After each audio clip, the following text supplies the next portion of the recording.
જન્માદસ્ય યતઃ જન્માદસ્ય યતઃ જન્મ આદિ જન્મ વગેરે જેના દ્વારા જેના લીધે થાય છે તે પરબ્રહ્મ પરમાત્મા. તો જન્મ વગેરે જેના દ્વારા જેના લીધે થાય છે ઈ પરબ્રહ્મ પરમાત્મા.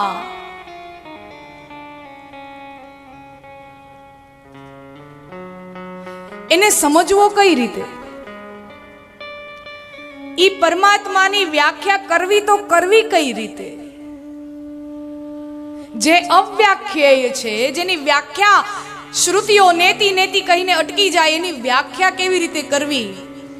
તો ઈશાવાસ્ય ઉપનિષદનો શ્લોક છે. ઋષિઓ એ શ્લોક મંત્ર દ્વારા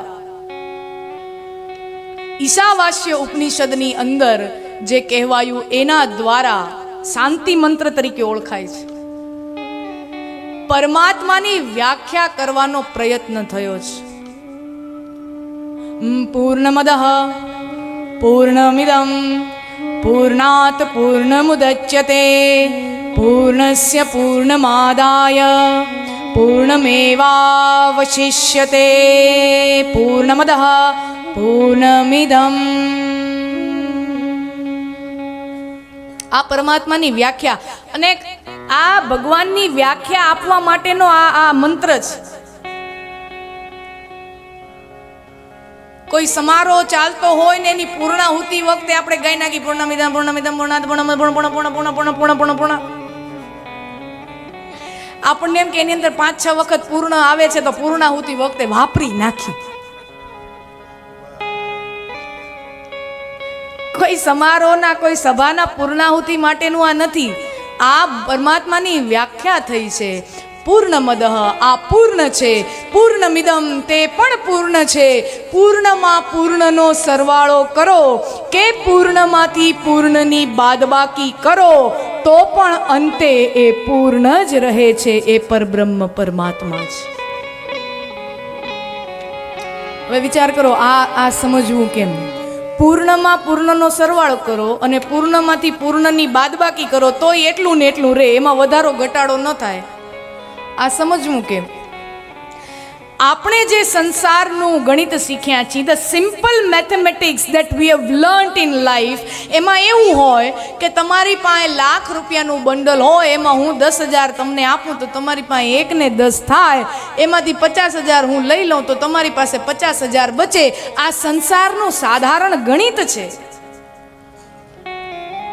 વધારો તો વધે ને ઘટાડો તો ઘટે, સિમ્પલ.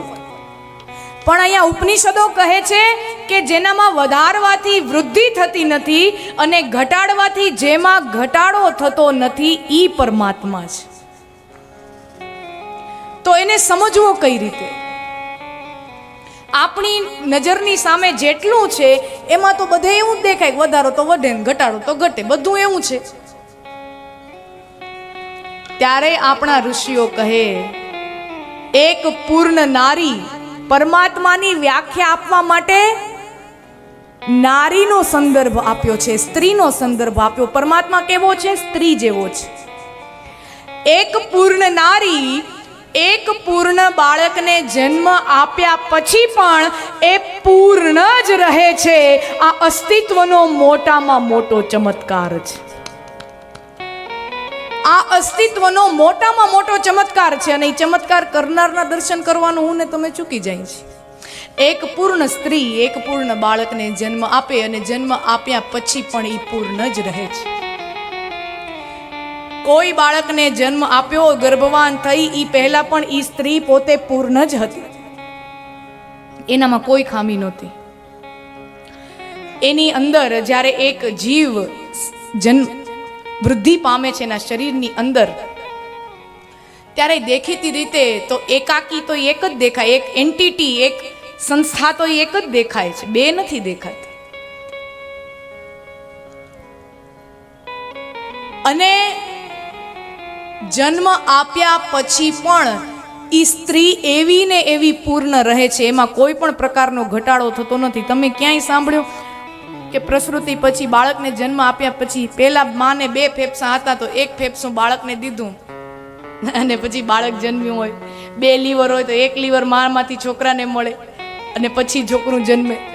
ના, બાળકને જન્મ આપ્યા પછી પણ માના 2 જ ફેફસા, 2 જ આંખો, 2 જ હાથ, 2 જ પગ, માં એવી ને એવી પૂર્ણ જ રહે. એમાં ઘટાડો, એના શરીરની અંદર એક પણ પ્રકારનો ઘટાડો થતો નથી. ઈ એવી ને એવી હતી, એવી ને એવી હોય. તબિયત આમ તેમ થાય એ જુદી વસ્તુ છે, પણ મુખ્યત્વ મૂલતઃ એ સ્ત્રી એવી ને એવી હોય. પરમાત્મા પણ આ છે. પરમાત્મા સ્ત્રી જેવો છે. પરમાત્માના અંશ અહીંયા અરબો ખરબો જીવો, 700 કરોડની વસ્તી છે આ પૃથ્વીના ગોળા ઉપર.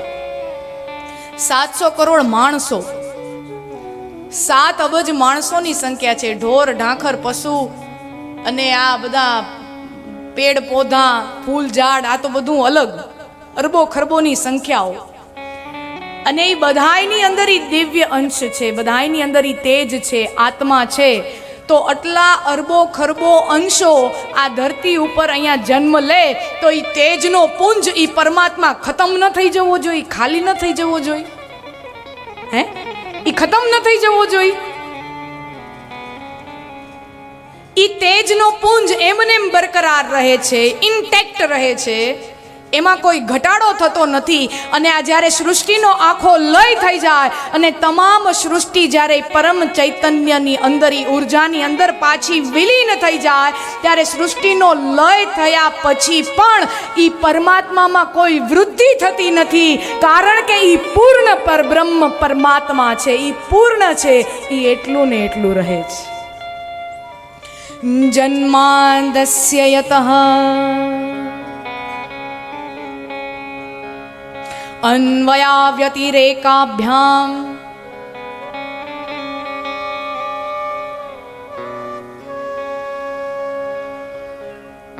વેદાંત છે, ખૂબ વેદાંત છે.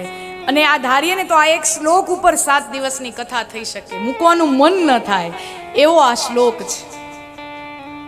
अगर ये वीडियो आपको पसंद आए तो लाइक करें और शेयर करना मत भूलिए और बेल आइकॉन पर क्लिक करना मत भूलिए लेटेस्ट वीडियो सबसे पहले पाने के लिए.